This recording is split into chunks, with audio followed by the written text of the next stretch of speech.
Saturday, August 28, 1978. Donnalee Duhamel leaves her two daughters with their grandmother and joins her boyfriend Jake at the Frigate Bar in Culver City, California, outside of LA. He started playing pool, drinking beer. She started having conversation with some people at the bar. Before long, the 32-year-old aspiring model catches the eye of a good-looking stranger. One of the men had introduced himself as a photographer and was showing her page by page a photo album of pictures that he had taken. The photographer suggests a photo session. Donnalee eagerly agrees. Duhamel came over to the boyfriend and told him, hey, I'm living with him. He's gonna do some photographs of me. Deep in a pool game, Jake encourages her to go. It was his interpretation that she would be returning within a matter of minutes, that maybe they were just going outside to take some pictures. But hours go by. No Donnalee. Jake waits until closing time at 2 a.m., but she never returns. After so long of waiting there, her boyfriend finally left. Tried to find her, or call around, but, with no luck. By the following day, Donnalee still hadn't shown up.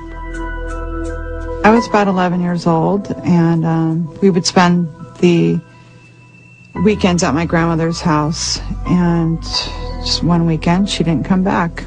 My grandmother called the police department. Boyfriend started doing some inquiries and couldn't find him until they submitted a missing persons report and the investigation began. Los Angeles Sheriff's deputies questioned Jake and the rest of the Frigate Bar regulars. But the lights had been dim and the drinks were flowing. No one can give investigators a good description of the photographer. It wouldn't be the first time a woman left a bar with a stranger and stayed out all night, but her family knows something's very wrong. I knew in the back of my mind my mom would never leave me. We started to get worried about her, and time just went on, and we knew that something was wrong. 8 days later, and almost 30 miles away, a shocking discovery. The jogger had found her body, and he had called the police. She was found in the Malibu Canyon in plastic bags and dumped about 50 feet down the side of a road.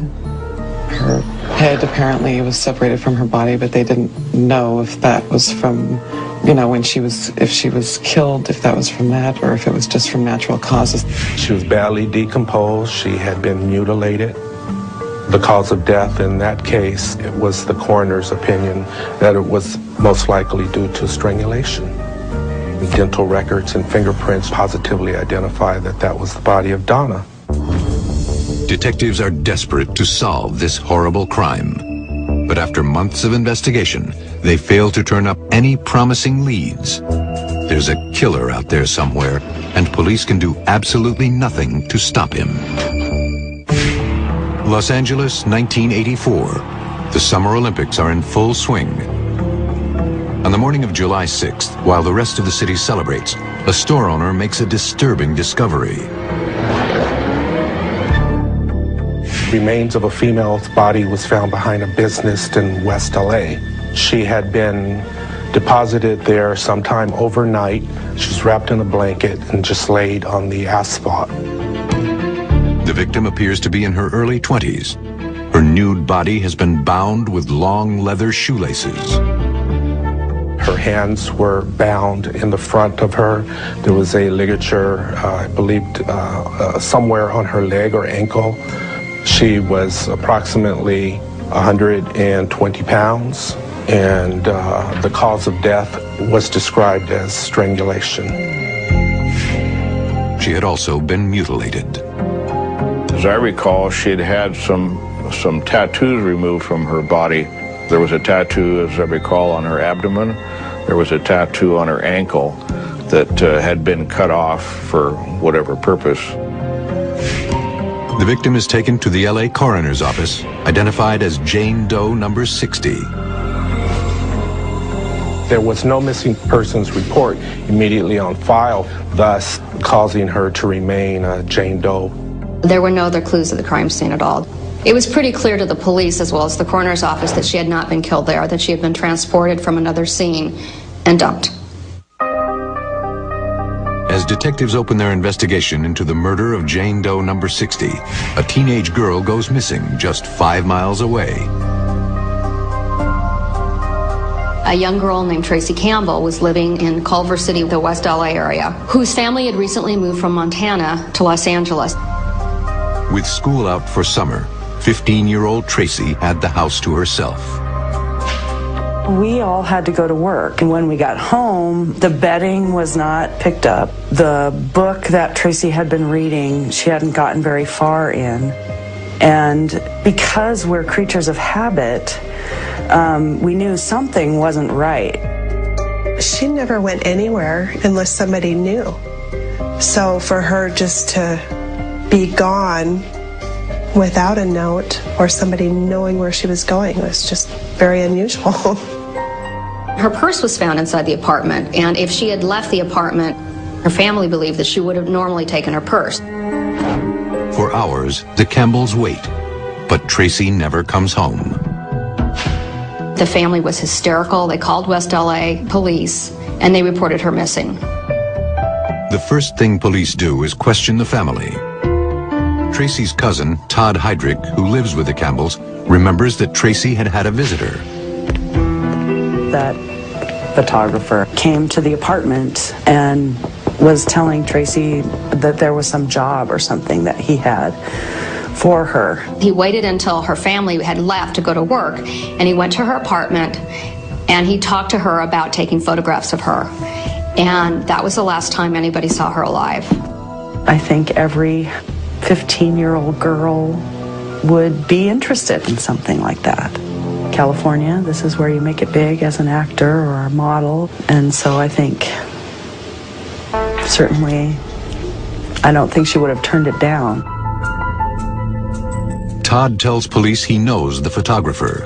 He lives in the building next door. What police find on the other side of the door will take the investigation in a haunting new direction. He had a motorcycle and he drove a decent car, and he wore white t-shirts, rolled his cigarettes up in the sleeve of his t-shirt and stuff, and that was Bill, basically. Investigators go to question Bradford, but according to his roommates, the photographer seems to be missing as well. The following day, an odd and disturbing note appears on Bradford's front door. There had been a note left on his door by his roommate stating something like, you know, the girl next door is missing.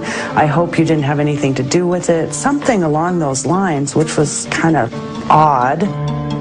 Everyone started to believe that Bill Bradford had had something to do with Tracy's disappearance. The family had been looking for his car all night long. He never came home that night.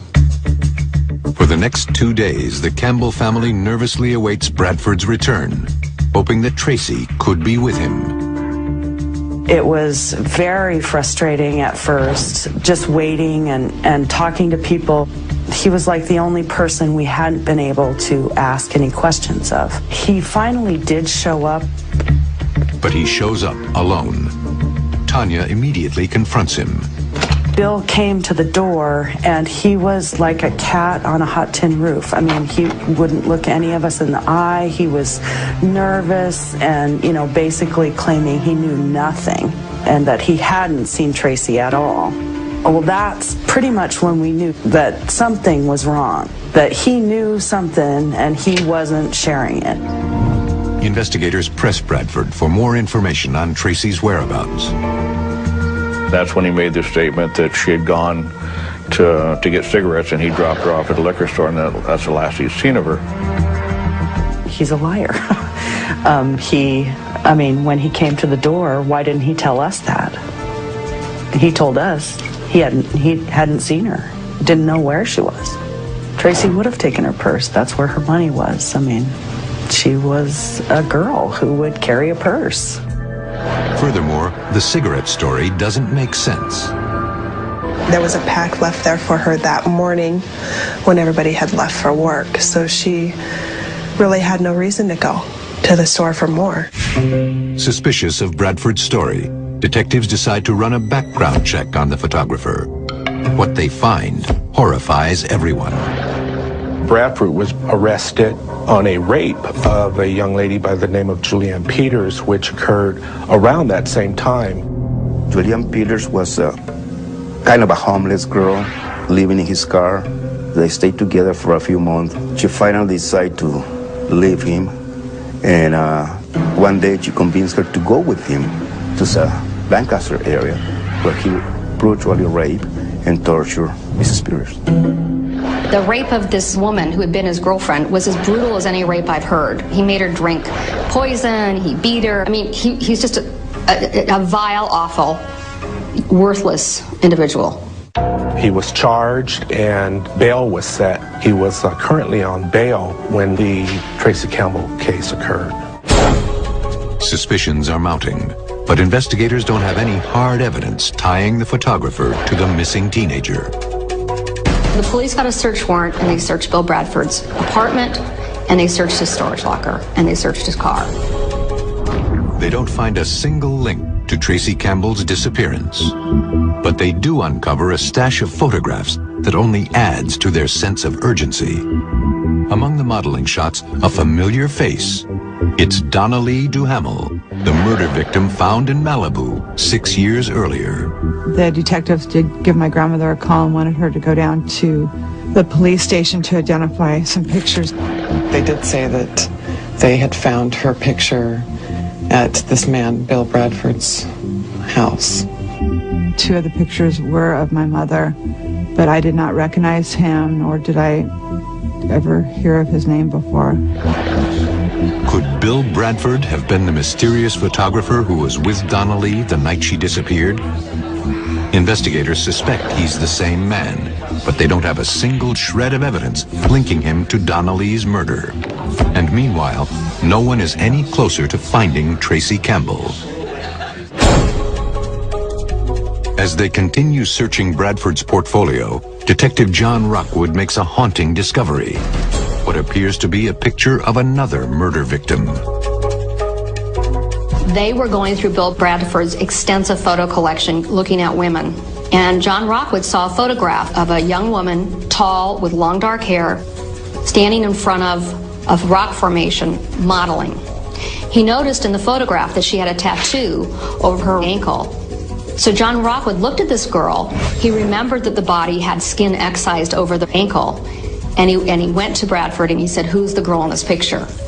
And Bradford said, "It's Sherry Miller." Detectives run the name and get a hit. Sherry Miller had a record with LAPD. I believe it was for misdemeanors. Her fingerprints were pulled. They were compared to the coroner's fingerprints. That's when they backtracked and found out that Jane Doe 60 was Sherry Miller. 2 photos of 2 dead women. This terrifying discovery seems far more than mere coincidence. Investigators question Sherry's mother, desperate for any lead on the killer. At first, Mrs. Miller doesn't have much information to offer.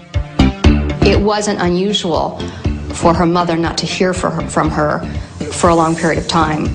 And she was the kind of person where people weren't concerned if they didn't see her. She had no regular habits. She had no regular life. Then, Sherry's mother remembers a detail from their last conversation. Sherry had told her mother that she was going to meet with a photographer who was going to take pictures of her for a motorcycle magazine. She assured her mother that she wasn't going to do nude shots. Sherry also told her mother that she was going to meet the photographer at the Meat Market Bar in West LA.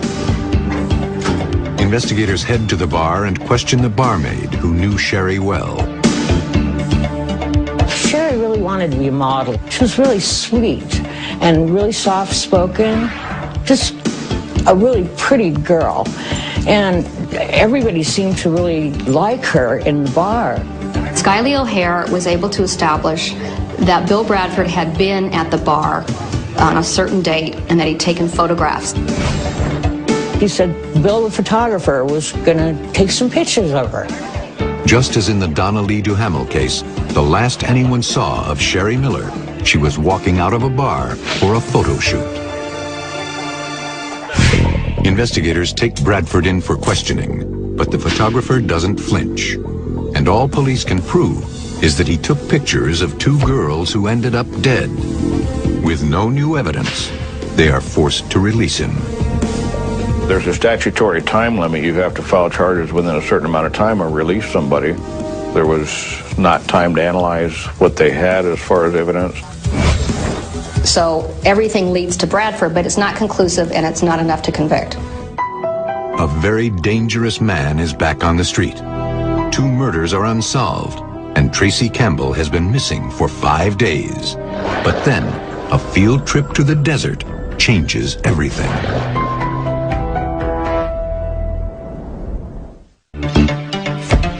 Investigators in LA believe photographer Bill Bradford murdered Sherry Miller and is involved in the disappearance of Tracy Campbell. He's their prime suspect, but with insufficient evidence, their hands are tied, and Bradford walks free. He was released, I think, within 48 hours, and he was then placed under surveillance, 24-hour surveillance at the time. It was undercover detectives in unmarked vehicles and non-obvious looking vehicles that would watch him and follow him wherever he went and keep a log of where he was going. Meanwhile, investigators dig deeper into Bradford's past and find a troubling history. Very early in Mr. Bradford's life, he became introduced to law enforcement. He started out as a juvenile offender, and he was actually arrested and convicted and did time in the California Youth Authority for crimes of property, burglary, and so forth. In the early 60s, incidents that involved sexual deviancy, indecent exposure, a lot of arrests involving drinking and drunk driving, exposing himself to young ladies, what's termed as sexual battery, illegal touching of women. And even more disturbing, investigators learn that Bradford was the prime suspect in yet another murder, the strangling death of a 23-year-old man named Misha Stewart. Bradford met Misha in a bar called the Pink Elephant, located in Culver City. After having several drinks, Bradford and Misha Stewart left the bar, and Bradford had a mobile home parked within a couple of blocks of the bar in an alleyway.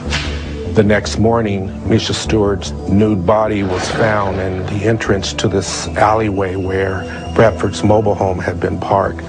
Misha was nude. He had been strangled by a ligature. People that had been present at the bar described a person fitting Bradford's description as being the man that Misha Stewart left the bar with. Investigators were never able to find enough physical evidence to prove Bradford committed murder, and the case against him was dropped.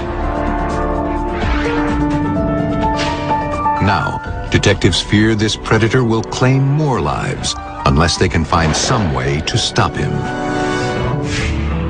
Digging through their old files, they finally find an overlooked clue. The secret location 70 miles outside of LA, where Bradford allegedly raped his girlfriend.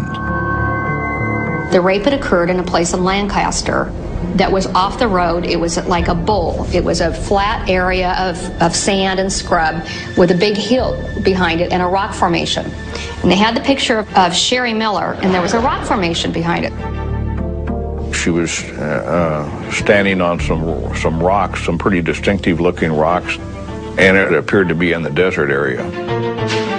Desperate for any shred of evidence, investigators head out to the desert to search for Bradford's lair. And what they discover will blow the investigation wide open.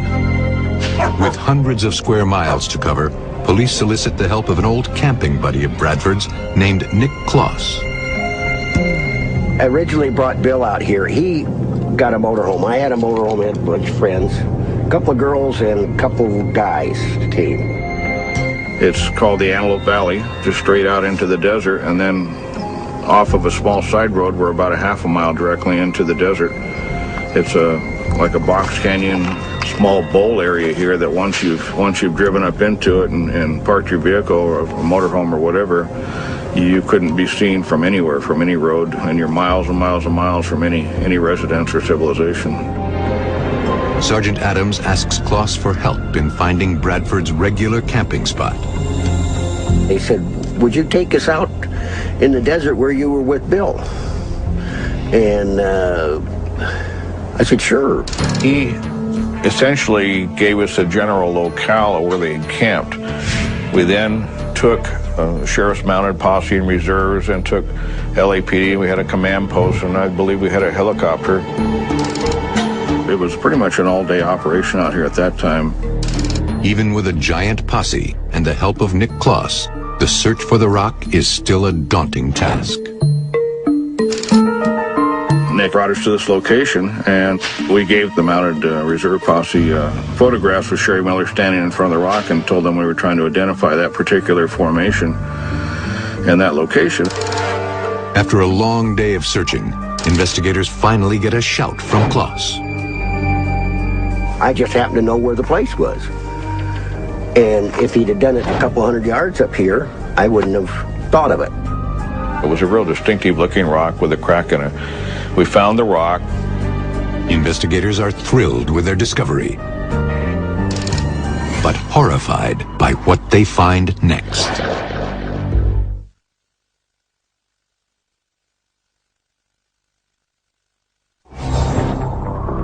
Police have found the exact spot where Bill Bradford took pictures of murder victim Sherry Miller. They had a photograph of Sherry. They looked up at the rocks, they held up the photograph, and they matched. It was the exact same rock formation. Scouring the area for clues, investigators make a gruesome discovery. Just 100 feet from the rock. In this little hollow area in here, we found the mostly decomposed body of what turned out to be Tracy Campbell. It was very badly decomposed. The hair was still there. She had blonde hair. Her arms were gone, her legs were gone, most of her torso was gone. She was mummified. Some of these flat rocks were piled on top of her, a few of them. Some of the sagebrush was piled on top, and part of her had been dragged out by animals and such, and she'd had a ligature or a blouse tied around her face and neck. This remote desert location now ties Bradford to the rape of Julianne Peters, to the murder of Sherry Miller, and to the mutilated body of his 15-year-old neighbor, Tracy Campbell. But there's even more compelling evidence linking Bradford to both murders. The blouse found on Tracy's body belonged to Sherry Miller. I mean, how did Sherry's shirt get on Tracy's head? And they had never met, ever. And Los Angeles is a huge city. Ultimately, the police took that piece of clothing and they showed it to friends of Sherry Miller. And the friends of Sherry Miller said, that's Sherry's blouse. They were able to tie both murders together. Back in LA, investigators quickly tracked Bradford down at the Meat Market Bar, the very same place where he first met Sherry Miller. He was arrested at night. They came and just grabbed him and took him away. Well, he went willingly because he was sure that he had gotten away with perfect crimes. Bozanich successfully argues to combine the Tracy Campbell and Sherry Miller murder cases into one trial. The two cases were tied together so tightly that even though the defense tried to have them tried separately, there was no way to do it, because evidence of Tracy would be admissible in Sherry's trial, and evidence of Sherry would be admissible in Tracy's trial. Though the prosecution has no witnesses and no smoking gun, the circumstantial evidence in the Sherry Miller case is staggering. Now, Sherry also had a knife and some other pieces of jewelry that Bradford stole from her. And those were found in his storage locker in the apartment building where he lived in West Los Angeles. And we had a number of witnesses who could come in and say, yeah, that's Sherry's knife, that's Sherry's this or that. They found a pair of boots that were consistent with Sherry's shoe size, which I seem to recall as a 9. The laces that would have fit the boots were consistent with the ties that were on Sherry's body. So he took her boots apart and he tied her with the laces to her boots. Another critical piece of evidence is a watch found in Bradford's apartment. It contains yellow paint from a job Sherry worked just days before her death. When the police did their search warrant, they found a wristwatch that was a Mickey Mouse wristwatch, and it had paint in it, yellow paint, which was consistent with the paint that had been taken from the house in the valley that she'd painted. When Sherry's body was found, there was yellow paint under her fingernails, and we were able to establish that that paint was the same consistency, the same kind of paint from the house that she'd painted. There's less physical evidence in the Tracy Campbell murder, but Bozanich puts together a compelling case. You have a missing girl who's a neighbor of his who was last seen in his presence. You have her wallet inside of the house and a story from the defendant that he took her to buy cigarettes with no money. And so once you put the two cases together, it was a fabulously intricate but perfect circumstantial evidence case. It was an emotional trial for everyone, the families of the murdered girls and for the prosecutor. Sherry's mother was in the courtroom when we had the crime scene photos there, and I had to go tell her that her daughter's body had been mutilated. It was awful. She was, of course, horrified. The worst part was they let my mom go in and hear opening statements. And when she came out, she was just shaking and really upset because he had just been staring her down. I mean, just giving her dirty looks. I mean, it was just terrifying for her to be in that room with him. But without hard evidence, the prosecution knows there's a chance this dangerous predator could beat the system. He was truly evil. He was like a terrorist. He did on one occasion. I was walking in the courtroom and the other lawyers were up at the bench talking to the judge. And Bradford was sitting in his chair and he jumped up and he started walking towards me before the bailiff could get to him. And he said to me, "Are you wearing your falsies today?" And I looked at him and I said, "No, I grew these myself." And the bailiff got him and sat him back down. Bradford's bizarre behavior in the courtroom makes headlines, especially when he fires his lawyers and starts representing himself. Bill fired his attorney so he could question me himself. I believe that was so he could intimidate me. They had police all over the courtroom where he couldn't get me, and they had him shackled. And I was scared, but I wasn't too scared to tell him the things that he'd done to me, so that they know that he was capable of doing the things that he did to other people. First of all, I got pregnant. He tried to slam my stomach in the door at one time, and I pulled out everything but my hand, and my fingers were, this half was on one side of the door and this half was on the other side of the door. The door closed.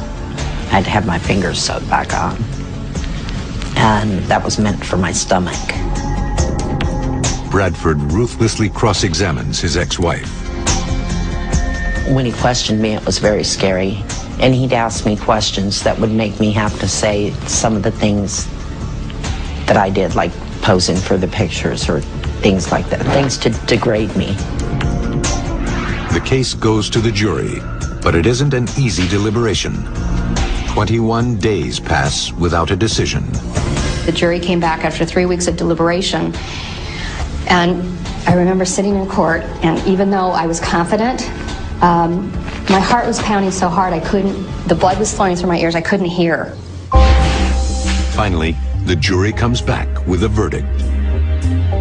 And after we heard the first guilty, it's like, oh God, we got him. It didn't surprise me. I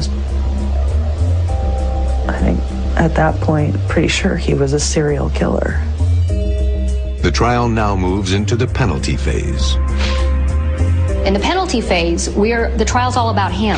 Who are you? Why should we kill you, and why should we spare you? And I was waiting. I wanted to see, how did this monster come to be? And ultimately, we never learned what it was. Bradford refuses to defend his actions or plea for leniency. Instead, he taunts the jurors. The defendant is allowed to go last in the penalty phase, so that's the last thing the jury hears. So they get sort of the benefit of the last word. And Bradford stood up after David Kahn had argued he should be executed and said, he's right. Think of all the others you don't know about. I think that's a chilling statement to make, you know, during the stand up in front of the jury who's going to decide whether you live or die, and to tell them, might as well kill me because there's a lot more you don't even know about, essentially, is what he's saying. He was good at covering up his tracks. And even with the ones that they found, I don't think they found them all. Bill Bradford is sentenced to death. Even then, his shocking outbursts aren't over. Following Bill Bradford's sentencing, he called in one of the LAPD officers into the court lockup and essentially admitted to killing Misha Stewart. But if Bradford is angling for another high-profile trial, he isn't going to get it. I wrote what's called a reject, which means we're not going to file charges on this against Bradford for this murder. And the reason we weren't is the case wasn't good enough. And we already had him convicted of 2 counts of first-degree murder. He was already on death row. Bill Bradford heads to San Quentin's notorious death row. Bill took the lives of people he had no right to take the lives of. I think he should have been put to death.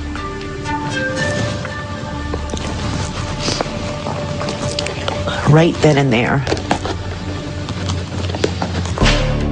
Nearly 22 years after the murders of Sherry Miller and Tracy Campbell, LA County sheriffs cross paths with Bill Bradford one more time. In July of 2006, an unsolved homicide strikes a familiar chord. One of our detectives was looking through an unsolved homicide case, and he thought that the MO was a little bit familiar with the Bradford case because he'd been back far enough that he remembered the Bradford case. So he pulled the Bradford case and pulled the file out of our library.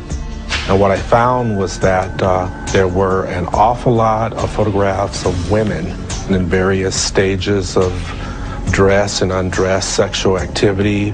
Here's this man who boasted basically to a jury in court that you'll never know how many I killed, and we have all these photos. Let's see what we can do to determine their well-being, or to see if possibly there are other victims.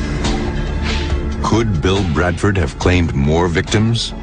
To find out, the LA Sheriff's Department digs into the dark secrets of Bill Bradford's photograph collection once again. 22 years after the murders of Tracy Campbell and Sherry Miller, the LA Sheriff's Department unearths hundreds of photos belonging to Bill Bradford. The pictures were put in a box somewhere, but they were, I would say, misplaced for a period of time. There appear to be a lot of photos of women. Some were like professional models posing in bathing suits. Others were pornographic. There were graphic sex acts being performed, men and women involved. We researched the case and we couldn't find out anything that tell us that somebody did something to identify those females. So our goal is to identify them all alive and well, if it is possible. There was only one thing to do, and that was find out if these additional women were victims of Bradford or not. The Sheriff's Department calls a dramatic press conference. We put together a board with 47 different women, I believe it was. We took it to the press. We got a great deal of attention for this case. The media approved our best asset in getting the information out to the public during a press conference in mid-July of 2006. We've received, I believe, totally in excess of 5,000 phone calls and emails. The release of this information to the public was overwhelming. Our phones started ringing here in the office and they didn't stop. The initial response to the internet website caused it to crash. The public identifies half of the women showcased. I was on there. He took pictures of people that were around our lives at the time that I was with him that I had no idea he had taken pictures of. So I know he spent time with them. There's other women wearing my clothing and stuff. Number 28 on the bulletin board is Donnalee Duhamel, the woman found dead in Malibu nearly 30 years ago. It was devastating. I broke down at work. I was trying to get out of work before I started crying, but I didn't really make it. I let go of my mom's murder and I tried to move on. When there was no resolution, I always wanted resolution. And I wanted someone to be convicted for her murder. After a lifetime of unanswered questions, the victims' daughters want to see Bradford prosecuted for their mother's murder. We're all hoping that by keeping the story alive, that they'll continue to work on the case, and hopefully we'll get the answers that we're looking for. In response to the outpouring of information, the Sheriff's Department releases 2 more poster boards. We're still working leads generated from the release of the initial information, so we're not short on leads. However, we've to date been able to identify 5 individuals off the second board, both male and female. The investigation is ongoing today. We continue to follow up each and every lead. You know, I'm still sending detectives all over the country as warranted, and we are making progress. Bill Bradford remains on death row, but an execution date has not been set. There's no race. I understand that there's an appeal process that he is currently undergoing. He will still be alive when I retire from this job, so there's no urgency, once again, in rushing to get this interview conducted with him. Bradford's killing spree is over, but for the families, the horror and the heartache will never end. One of the biggest lessons that I learned from all this is the bad guys don't wear black. You can't pick them out of a crowd. My thought is he's a cold-blooded monster. To be able to do this and no feeling. Heartless, not human. I lock myself in my house at night. And I've got to make sure every single thing is locked up. I'm terrified every day that this man's going to get out and he's going to get me. Or he's going to get my children. Or he's going to have somebody do it. Over 20 years later, it's a case no one will forget. When you work murders, you have to think of victims as being a piece of evidence, because you can't, if you personalize things too much, you go nuts. You know, especially for a 15-year-old girl to have met her end out there, and you wonder how long she had been kept out there, what she went through. You know, those are the kinds of things you almost have to put out of your mind. As a child, I was afraid of evil. The whole concept of evil scared me, and one of the reasons I became a prosecutor is I wanted to confront my fears. And the Bradford trial was a test of that, because he was evil.